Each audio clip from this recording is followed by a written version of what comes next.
Hello everyone, welcome to learn will pro NEET Telugu. This is your educator Vidya. ఈ వీడియోలో మనం atomic structure చాప్టర్లోని Dalton atomic theory గురించి and sub atomic particles గురించి నేర్చుకుందాం. ఈ డాల్టన్ అటామిక్ థియరీ అనేది డాల్టన్ అనే సైంటిస్ట్ 1808లో ప్రపోజ్ చేశారనమాట. ఈయన ప్రకారం ఏం చెప్పారంటే, ఈ యూనివర్స్లో ఉన్న ప్రతి ఒక్క మ్యాటర్ కూడా చిన్న చిన్న పార్టికల్స్ అనే యాటమ్స్ తోటి తయారై ఉంది అని చెప్పారనమాట ఆయన థియరీలో.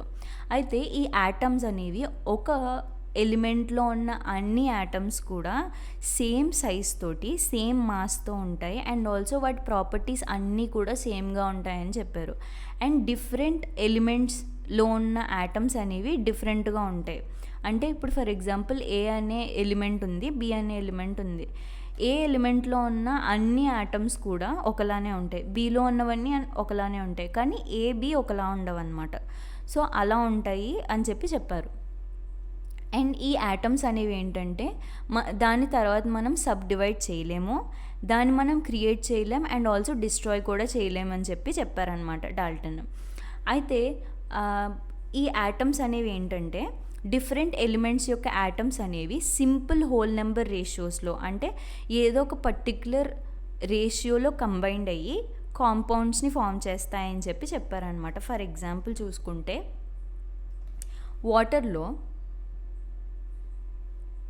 ఆక్సిజన్ ఒక యాటమ్ అండ్ హైడ్రోజన్ అనేది 2 యాటమ్స్ కంబైన్డ్ అయ్యి ఒక వాటర్ మాలిక్యూల్ని ఫామ్ చేస్తాయి అన్నమాట. H2O అనే మాలిక్యూల్ని ఫామ్ చేస్తాయి. ఇలాగా స్పెసిఫిక్ హోల్ నెంబర్ రేషియోస్లో యాటమ్స్ అనేవి కంబైన్డ్ అయ్యి మాలిక్యూల్స్ని ఫామ్ చేస్తాయని డాల్టన్ చెప్పారనమాట.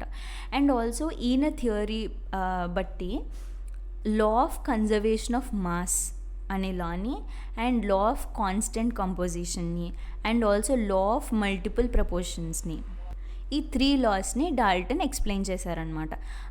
కానీ ఈ థియరీలో ఆయన కొన్ని ఎక్స్పెరిమెంట్స్ ఎక్స్ప్లెయిన్ చేయలేకపోయారనమాట. అంటే ఫర్ ఎగ్జాంపుల్ ఒక సిల్క్ క్లాత్ని మనం గ్లాస్ రాడ్కి రబ్ చేసినప్పుడు ఆ గ్లాస్ రాడ్ మీద అండ్ ఆల్సో సిల్క్ క్లాత్ మీద కూడా ఛార్జెస్ వస్తాయన్నమాట. ఆ ఛార్జెస్ ఎందుకు వచ్చాయి అని చెప్పలేకపోయారు. అండ్ ఆల్సో ఒక కోమ్ని తీసుకుని కోంబ్ని మన తల మీద రబ్ చేసి దువ్వెనతో దూకుని ఆ దువ్వెని తీసుకెళ్ళి చిన్న చిన్న పేపర్ ముక్కల మీద పెట్టినప్పుడు అది ఆ దువ్వెన పేపర్ని అట్రాక్ట్ చేస్తుంది అనమాట. సో ఇవన్నీ ఎందుకు జరుగుతున్నాయని ఆయన ఎక్స్ప్లెయిన్ చేయలేకపోయారు. ఇంకా కొన్ని ఎక్స్పెరిమెంట్స్ని ఆయన ఎక్స్ప్లెయిన్ చేయలేకపోయారు. ఇది డాల్టన్ థియరీ. అయితే సబ్ అటామిక్ పార్టికల్స్ డిస్కవరీ గురించి మాట్లాడుకుంటే తర్వాత మనకి యాటమ్ లోపల ఏంటంటే సబ్ అటామిక్ పార్టికల్స్ ఉంటాయన్నమాట. లైక్ ఎలక్ట్రాన్స్, ప్రోటాన్స్, న్యూట్రాన్స్ ఇలాంటివి ఇంకా చాలా ఉంటాయన్నమాట. ఇవి మెయిన్గా ఉంటాయి. అయితే కొన్ని ఎక్స్పెరిమెంట్స్ ద్వారా యాటమ్ స్ట్రక్చర్ని ఎక్స్ప్లెయిన్ చేయడం జరిగింది. అయితే ఫస్ట్ టైం ఎలక్ట్రాన్ అనేది మైకెల్ ఫారడే అనే సైంటిస్ట్ 1830లో ఒక ఎక్స్పెరిమెంట్ చేశారనమాట. మైకెల్ ఫారడే క్యాథోడ్ రే ట్యూబ్ ఎక్స్పెరిమెంట్ చేశారు. సో దీనిలో ఏంటంటే ఒక క్యాథోడ్ రే ట్యూబ్ తీసుకుని దానిలో ఎలక్ట్రోలైట్ ద్వారా ఎలక్ట్రిసిటీని పాస్ చేస్తే, ఎలక్ట్రోడ్స్ పెట్టి ఎలక్ట్రిసిటీని పాస్ చేస్తే ఈ ఎలక్ట్రోడ్స్లో మ్యాటర్ అనేది డిపాజిట్ అయినా అయింది, కొన్ని చోట్ల లిబరేట్ అవుతుంది అని ఎక్స్పెరిమెంట్ చేశారనమాట ఫారడే. అయితే ఈ ఎక్స్పెరిమెంట్ని మనం ఏమంటామంటే క్యాథోడ్ రే ట్యూబ్ ఎక్స్పెరిమెంట్ అని పిలుస్తారనమాట.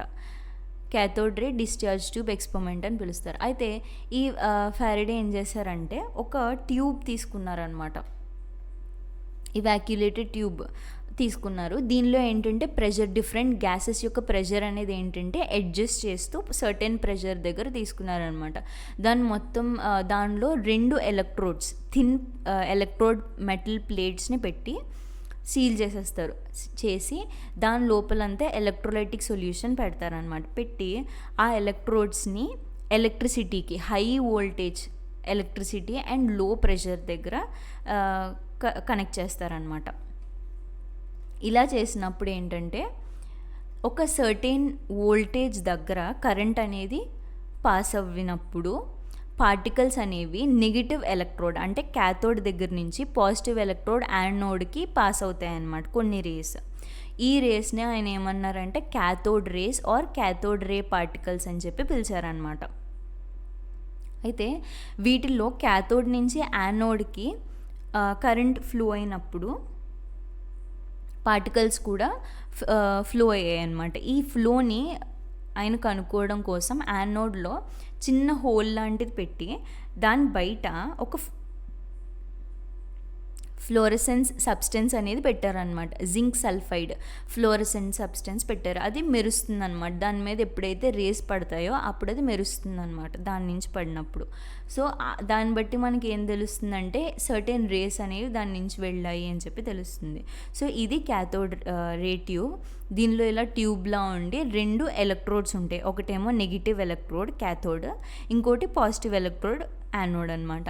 దీనికి ఏం చేస్తామంటే ఎలక్ట్రిసిటీ, హై వోల్టేజ్ ఎలక్ట్రిసిటీని అండ్ వాక్యూమ్ పంప్ని కనెక్ట్ చేస్తారు. లో ప్రెషర్ దగ్గర అండ్ హై వోల్టేజ్ దగ్గర పెట్టినప్పుడు కరెంట్ అనేది పాస్ అయ్యి ఈ నెగిటివ్ ఎలక్ట్రోడ్ నుంచి పాజిటివ్ ఎలక్ట్రోడ్కి కొన్ని రేస్ అనేవి ట్రావెల్ చేస్తాయి అన్నమాట. వాటినే క్యాథోడ్ రేస్ అని అంటారు.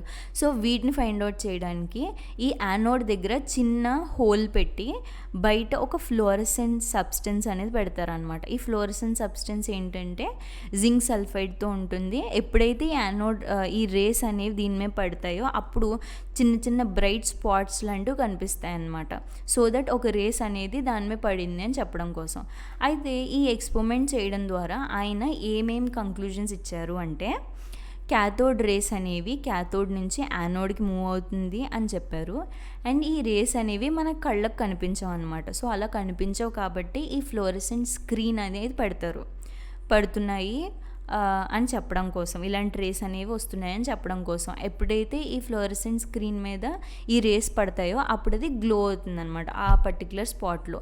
సేమ్ ఇదే టెలివిజన్స్ పాతకాలం టీవీల్లో యూస్ చేసేవారు అనమాట. క్యాథోడ్ రే ట్యూబ్ లోపల ఈ ఫ్లోరసెంట్ స్క్రీన్స్ ఉండి దాని మీద ఈ రేస్ పడేలా చేసేవారు. అండ్ దీనిలో ఏంటంటే ఎప్పుడైతే మనం electric field and magnetic field పెట్టమో అప్పుడు ఈ రేస్ అనేవి ఏంటంటే స్ట్రెయిట్ లైన్లో ట్రావెల్ చేస్తాయి అన్నమాట.